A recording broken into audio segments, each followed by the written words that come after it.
Hey ladies and gentlemen, my name's Murray Wilkinson, and about 4 or 5 months ago I came over to Bali. I had family over here that was stuck on this side of the COVID line, shall we say. So I came over to see if what I can do to help out. And since I got here, we set up a YouTube channel, this one here, and the main aim of that was to share with you guys what's happening over here, to help some of the guys over here. And we've donated thousands of meals to people in Bali since we've been here, and thank you so much for the support we've got for that. But there's one thing that we need to ask you for, and before you start watching our videos, can you please hit that subscribe button? We need your support. We're not getting 1 cent from YouTube or from anyone else.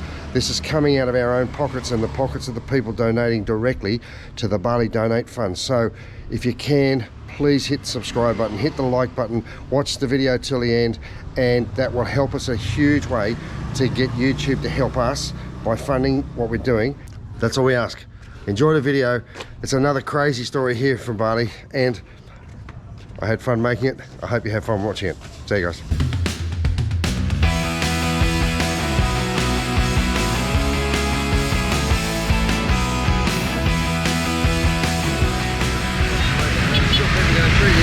Check this out. First of all, you're going to wind your way through the people that ran the red light, and then you come up to this next problem. There's people trying to go across in front of you, there's people going to the left, there's people going to the right,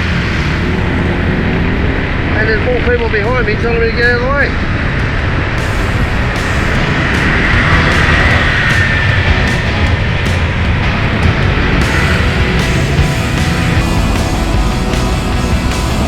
I'd like to welcome you back to my channel. In the last few episodes we've been looking at some intersections, road rules, and some of the dangers of riding around, certainly on a scooter, through downtown Bali. Today I'm going to give you probably the final in the oh my god it's Bali driving school, because frankly I've got a whole heap of other episodes that people asked me to put together. But we're going to look quickly, if this car gets out of my way, we're going to look quickly at where to go to rent a bike, what it's going to cost you, what to look for, and then once you're on the road, I want to give you a quick lesson in what to understand about these guys and how they drive. It's sort of tempting to want to turn this YouTube channel into a world's worst drivers or world's worst intersections or something, because where I am here in Bali, downtown Denpasar, I have seen some of the most incredible driving, some of the most incredible road design, and unfortunately some really horrible accidents. I'm here on Sunset Road, which is one of the main thoroughfares from one side to the other of Denpasar, from the airport out to the other side, and we've got 1, 2, 3, 4, 5 roads all coming into this pretty big intersection, which is not unusual in itself. But what makes this unique is that there's no left, right, straight ahead sort of lights. When that road goes, they all head into 1, 2, 3, 4 different directions, and now it's these guys' turn to come along, and they're going 1, 2, 3, 4 directions. So when it's your turn and you're going straight ahead, there's another 50 cars and bikes and trucks and whatever coming straight at you and turning across directly in front of you, and they've got the green light inside of you. So there's no technical right away. You're sort of meant to give each other a bit of space, and if you're a local and you've been driving here for years, you sort of do. But if you're a visitor and a first time and you don't know what the etiquette or what the local custom is, you can end up in a world of trouble in just a few seconds. So a little bit like my last roundabout video, what I'm going to do is I'm going to throw the drone up here and see if I can get you a bit of a bird's eye view of what it's like up there, and possibly even narrate the insanity, because it seriously is just insane in a funny way. But it's only funny until someone gets hurt, to be honest. But wow, it takes some getting used to, and just when you think you're cruising through, suddenly there's cars coming across in front of you. It's so easy to get unstuck on these guys. So let's have a look at this one. Sunset Road, Seminyak, McDonald's on one side, Burger King on the other. Giant big TV screen just over the shoulder there. which is at night time flashing colours and lights and distracting the living daylights here. You think something's just exploded behind you. It's such a big vibrant billboard, and every sort of vehicle, millions of them, and the wait time between cycles is quite a lot. You can be waiting for a good 5 or maybe 10 minutes for the lights to change, and it's easy to get a bit impatient, and you'll see a lot of guys, or a lot of people, see the lights still red. Oh look, I'll just sneak over. And I don't know, the police don't seem to bother them too much. I guess if they caught you, they'd think about it if they've got nothing else to do. But this one, here's another guy. Run the light, don't worry about it. He's in a hurry, he needs to get there. Check them all out.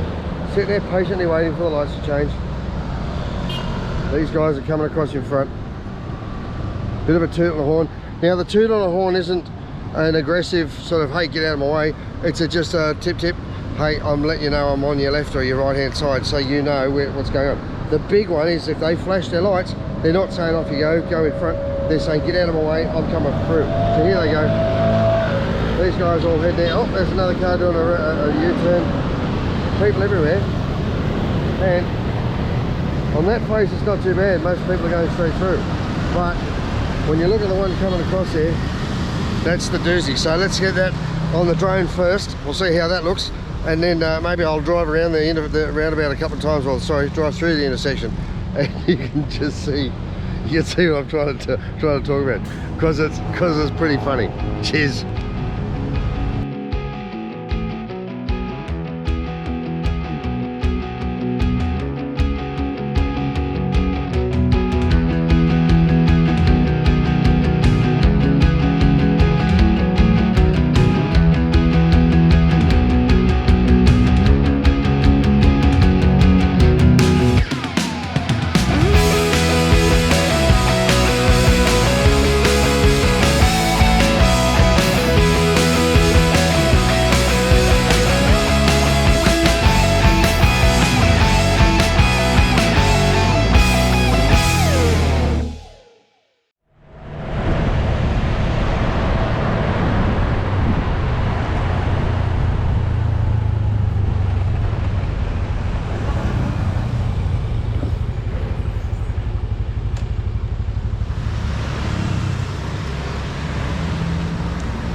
So if I haven't managed to talk you out of renting a scooter yet, and you say, you know what, I'm going to do it anyway,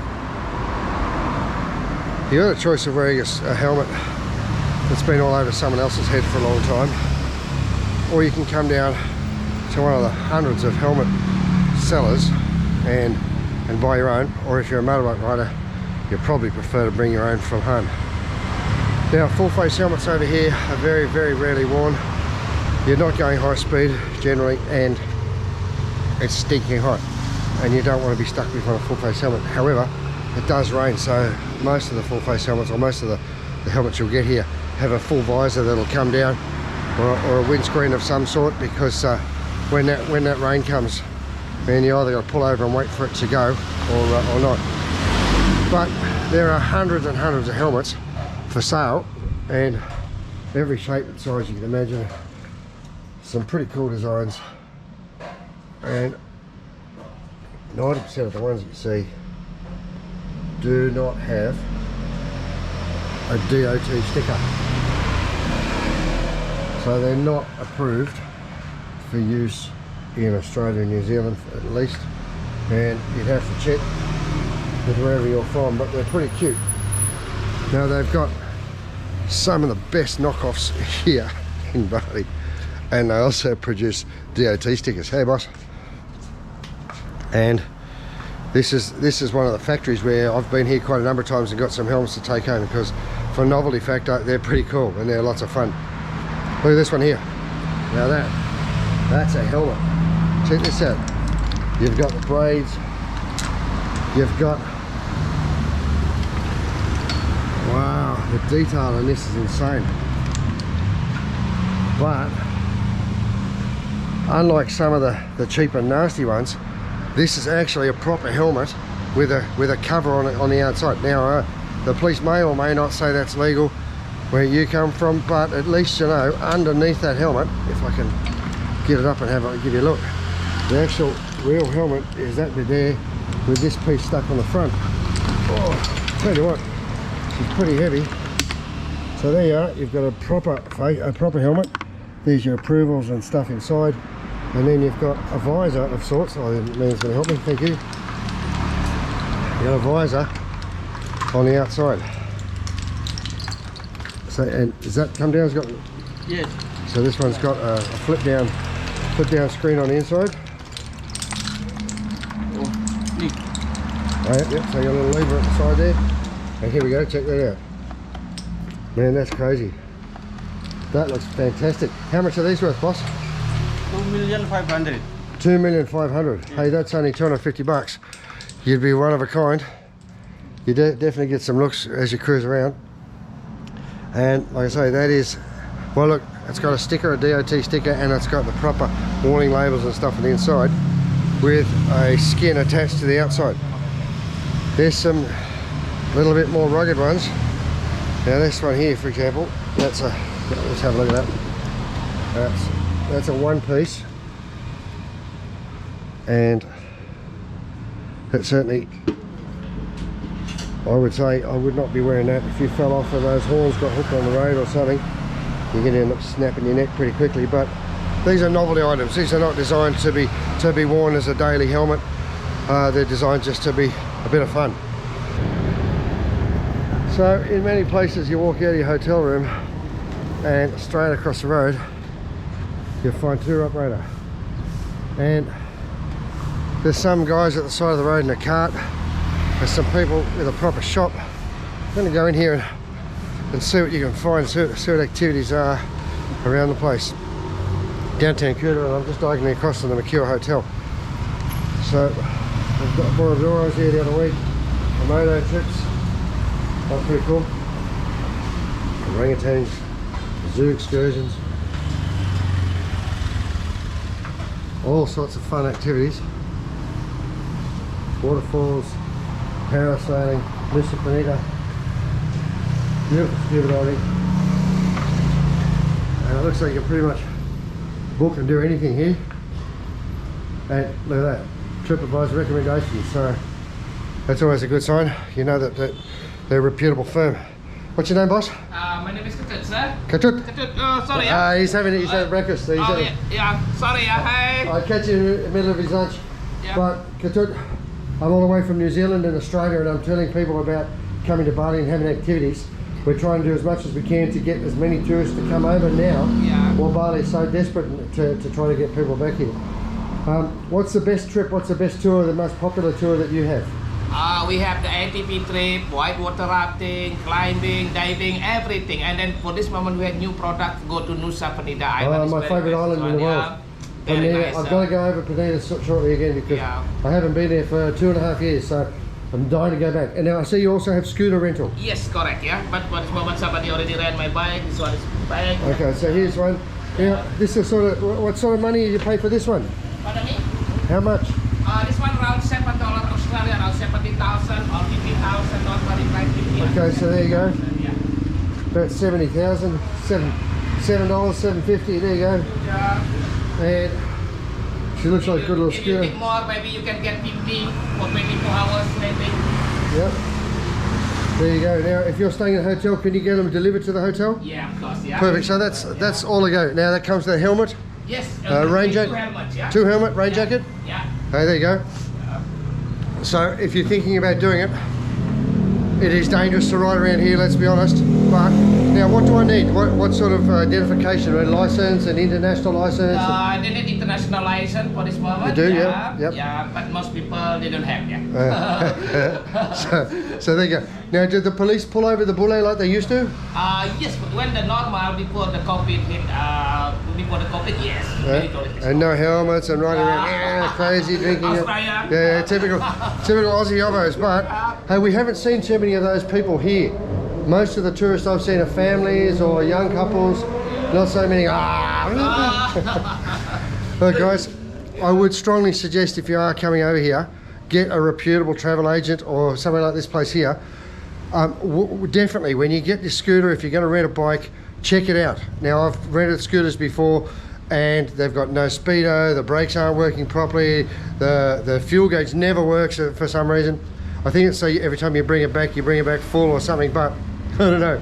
Be very careful, because they're not all good bikes. Some of them are pretty dodgy and pretty dangerous, so be careful, enjoy the trip, come and see my mate Katut here, and stay safe. I gotta be honest, after being here for a while and studying their driving and trying to understand how it all works, I'm amazed and I'm impressed. You could argue that these guys are some of the worst drivers in the world, or you could just as quickly argue back that they're some of the best. They're courteous, they allow for everyone else to pull across in front of them, to suddenly turn onto a busy road without sort of merging with traffic or looking where they're going.